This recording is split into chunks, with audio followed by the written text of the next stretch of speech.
Hello, this is Shawn Winters, digital. Hello, this is Shawn Winters, digital learning coach for Union County. We're going to do a little kind of math assignment with Google Sheets to do pixel art. So what we're going to do is actually utilize Google Sheets conditioning format. So to do this, we actually have a little programming in the background. I'm going to go over that at the end because it's not really important. But what ends up happening is the number 1 is the color red. So if I go into any of these little cells and I put in the number 1, it's going to turn red. Number 10 is this kind of lavendery color. I'm bad with colors. And you see it's going to change that. So what I'm going to do is actually come up with a little pixel art. So I can pick just about anything I want. Don't want that. Just these old school 16-bit kind of imaging. We can actually go through and make this our graphic by just taking the time and plugging these in where we would want. So to get black, I would need the number 9.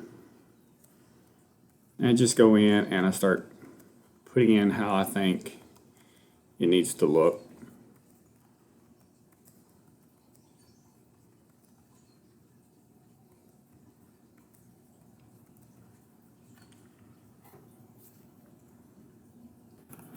So there's what I would have so far, just kind of jumping a little ahead.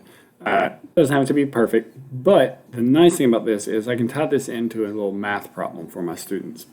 And so I can actually go to what I have on here as the worksheet. So if I just wanted to play around and let my kids just have a design opportunity, I could just stop right here. But if I wanted to take it a step further, I can actually go into the math and be like, how many of my cells were red? So my students would go back and then count how many red cells they actually had.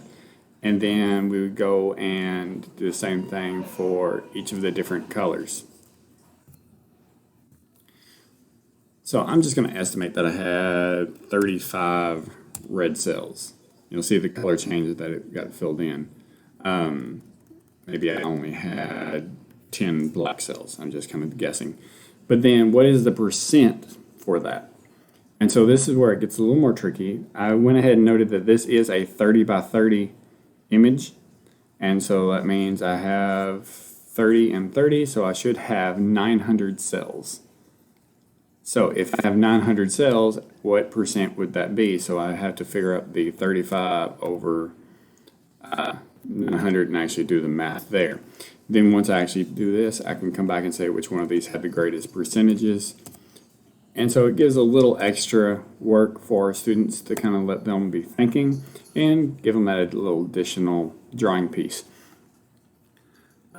There would be kind of a set standard, like I wouldn't just want my students to make a big letter M or something like that and then that be done. So make sure you're adding in, I want at least this many cells filled in, or you can say I don't want any cells blank. Now, so like my white cells here, I could go with that real light gray instead, which is 19. And so any white, I could do that. Or we could actually take the time and actually program white to be in there. That would be kind of a pixel art assignment for you. So if you have any questions, don't hesitate to ask. And hopefully this would be a neat little activity for you. Thank you for your time. Hey, thank you for watching this video. Please click the like button and subscribe.